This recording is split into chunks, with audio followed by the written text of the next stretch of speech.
السلام علیکم ناظرین، آپ دیکھ رہے ہیں سرعام CID نیوز اور میں ہوں فراز شاہد۔ خبر شامل کرتے ہیں اٹک سے، جہاں میں رپورٹ کر رہے ہیں حاجی ممتاز حسین۔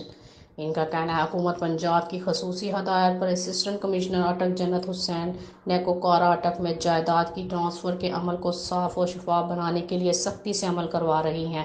جائیداد کی ٹرانسفر کروانے کے لیے آئے ہوئے افراد نے سرعام CID نیوز کے نمائندے سے گفتگو کرتے ہوئے مزید جانتے ہیں اپنے نمائندے حاجی ممتاز حسین تاج سے۔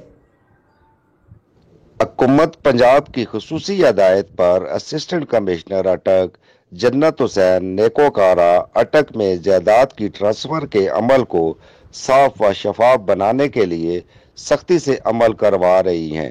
جائیداد کی ٹرانسفر کروانے کے لیے آئے ہوئے افراد نے سرعام CID نیوز کے نمائندے سے گفتگو کرتے ہوئے کہا کہ اسسٹنٹ کمشنر اٹک جنت حسین نیکوکارہ نے جب سے چارج سنبھالا ہے، جائیداد ٹرانسفر کرنے کے عمل کو عوام کے لیے آسان کر دیا ہے۔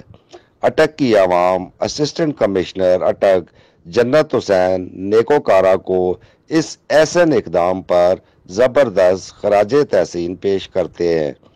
کیمرہ مین واحد حسین کے ساتھ حاجی ممتاز حسین تاج، بیورو چیف، سرعام CID نیوز، اٹک۔